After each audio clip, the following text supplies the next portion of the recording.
Hi, it's IPC Apex 2022, San Diego, day one. I'm joined by Brian D'Amico from Mirtec. Good to see you again. Nice to see you as well, Ian. So, well, what's new in the world of Mirtec first? Yes, what's that? Well, first of all, how are you doing with this whole Omicron thing? You doing good? Good. Everybody healthy? I had it actually. Me too. Yes, yeah. It's not great. Like 3 weeks ago? Right, yeah, same, exactly the same, yeah.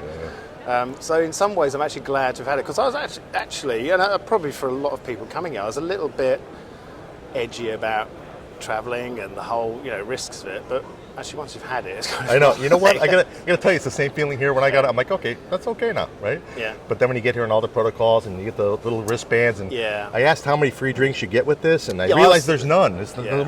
It's the least good wristband ever, that, isn't it? Yeah. But things are going well here. So at the show here, we normally have a little bit more machines. We've got 5 machines at the show. We normally have up to 9. Yeah. So we scaled back a little bit. I don't think there's going to be as much attendance. But we did bring some new technology with us, which is a good thing. One of the things that we brought in was what's called our Genesis pin. This is a specially designed machine for doing 3D automotive applications. We're inspecting pins up to 50 millimeters tall. So that machine, I showed that off to my reps. We had a rep meeting this morning, showed that off today. It was kind of cool looking at the technology. It's very impressive technology. When you have these units that have to mate together, like these ECU units, these ECU and battery units that have to mate together in automotive, the pins have got to be accurate. It can't be bent or splayed, because otherwise the female and male won't mate together, right? So this actually inspects for that. Then we also have 3 of our SMT AOI systems. We've got our desktop AOI, which is the best damn machine in the world, quite frankly. Sorry, I hope you can say damn on camera, but the best 3D desktop system in the world. We also have our MV6Z Omni, which is another AOI system that has a movable Z stage.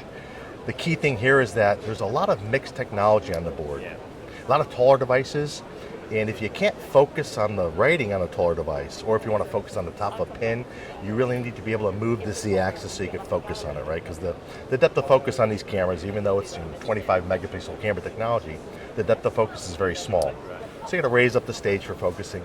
So we've got that, and we've got our SPI system as well, which the whole thing is communication, right? We've got everything. You put the SPI machine, the AOI machine into a line. The whole purpose of having Industry 4.0 is to get information back to the line, and inspection is the only way of doing that, right? It's the only means of collecting data and creating actionable data to make the line more efficient and to make quality go up and keep the pricing down. Bottom line is you need AOI and you need SPI. So we've got the full gambit here, and that's kind of what we're showing off at the show. And it's nice to be here. It's nice to see people in person for a change. But that's the thing, isn't it? We've had this whole remote thing, and people have adapted well to that. But you realise... But I am wearing pants now, Ian, which is normally what I don't. Yeah, true. Yeah, that's the thing. Yeah, you have to get out of your pajamas. Yeah. But it's just all the little bits around the conversation that feed into the the deals and the understanding of everything, isn't it? Which we've missed. Do you think? I mean, the last few years with the growth in electric vehicles, it's thrown up a huge number of challenges for the industry, hasn't it? Yes. And the industry had to step up. And like you say, it's a fresh field of challenges and technology working in ways that we haven't made it work before. The reliability, the size, the environment has to work in all the time, isn't it? You're absolutely right.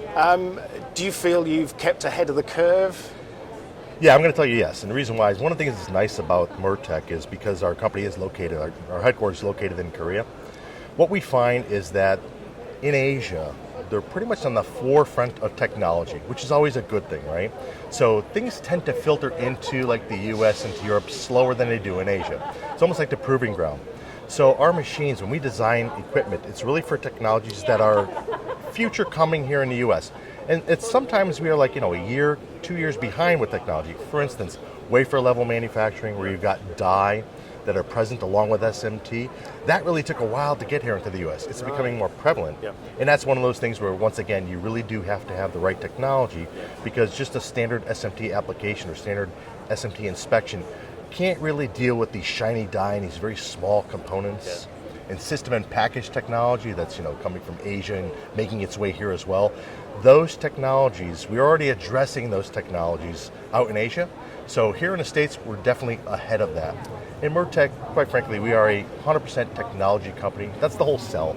Mirtec has got the best technology out there, and really that's our claim to fame. That is what we capitalize on. So it's that plus being able to use it easily. So you can have really good technology, but if you don't have the software that allows you to control that, take advantage of it, that becomes a problem because people will basically buy a $200,000 boat anchor and not use it.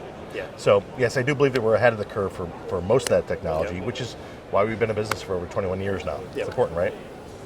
And have you found your customers have got the fact that everything has to be connected and the advantages of everything being connected? Because initially there was it's a strange industry, isn't it? Although it's at the forefront of innovation, it can be, like you say, slow to adopt new ways of working, whatever. If it ain't broke, why fix it kind of thing, isn't it?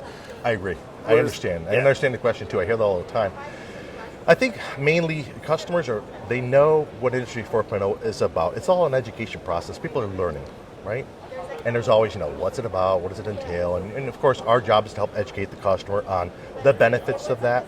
But I do believe it's slow to be adopted in many ways, right? And once again, it does add a different level of complexity, but that level of complexity is supposed to make life easier, and it does, quite frankly. If you're dealing with communication across an entire line, and you're collecting data and using that data, making actionable data to make the line, the process of manufacturing boards more efficient, more profitable, etc., there's a big payoff.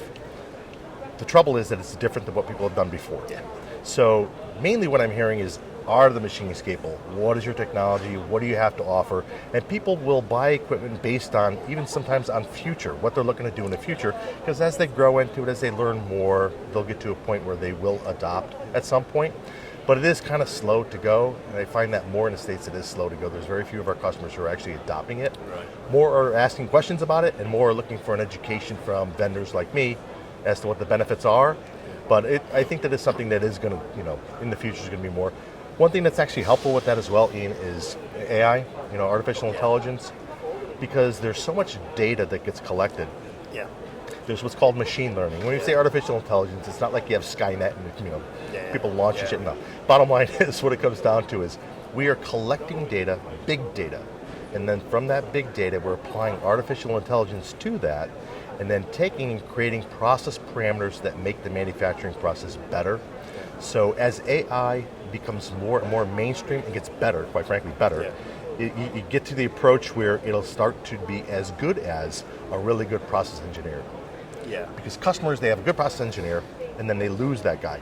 It's like losing a chef. Yeah. You lose a good process engineer, it's like losing your best chef, right? Yeah. And then from there it's like, whoa, we have to make this work. The whole purpose of the AI, along with Industry 4.0, deep learning, all these things together, is to make it so that there's less artfulness to the manufacturing process. You talk to anybody about that and explain that to them, and that really becomes a simple advantage for someone. They can understand They that. get it, yeah. Right. Yeah. So that's kind of like where we're all coming from the same aspect as vendors, trying to help customers out and ourselves as well. And as soon as a manufacturer has experienced something like that, they get it, don't they? Oh, yeah. And then it's word of mouth. It's for us. Exactly. People talk, don't they? So, Yeah, it's evolving. It's evolving. And you're going to know. You're going to have plenty of these conversations with a lot of different people. You'll probably hear similar things, but that's good. You're going to be the expert at the end of the show. Well, it is. I wouldn't go that far. But it's interesting, isn't it? 2 years ago, it was all about people almost banging heads against walls trying to convince people that this thing would work. Yeah. And now people get it. People actually, it works, and it's bringing benefits in, and I guess the automotive, vehicle side of it, autonomous vehicles, electric vehicles, that's thrown challenges for manufacturers. So they've come to you with a lot of questions. We need to do like you said, just the Z-axis for being able to focus on stuff. That's if you can, provide solutions before they ask for those. Well, think about it, like vehicles, things like that. I remember talking, you get a board bad in a car, somebody could die. Yeah. So that's Yeah, like, it's we're really like, talking a little bit different than, just making sure your phone works. Even that's kind of important, really Yeah, important. But I mean, there's a little bit more, it's more crucial than it was before. Yeah. So, zero defect is the goal for everyone. And the best way to get there is to have, first of all, the best piece of equipment out there that you can, the highest accuracy that you can. That's what Mirtec really does afford for people. And then also, you got to make it easy enough to where people are going to use it and adopt it. Yeah. And of course, I think that the more vehicles, or the more the electronic vehicles, et cetera, get adopted, the more people are going to be looking for equipment that really does make their life easier and help them to achieve their highest level of quality. That's what everybody's about, right? That's what my whole claim to fame is. My entire company is about making good quality product, making people's lives easier. I've always been told, if you can make somebody's life easier in any way possible, you really don't have to sell anything. Yeah. You just, this is how I'm going to do it. I'm going to show you, and then, hopefully you're going to buy it because it's going to make your life easier. And that's really what we're all about. That's it. No, fantastic. Well, I hope the show is good for you. Me too. Be interesting. Yeah, it's literally only just opened, so I can't say there's a huge number of people walking around yet, but there are people here, so it's good. Well, this interview started off the right way, so it was nice. Thank you very much. Good to see you again. I appreciate having an opportunity to discuss this with your viewers. Discuss with your viewers. I need more coffee, Ian. Yeah, I do as well. We'll see you soon anyway. All right, Ian. Thank you, bud. See you again.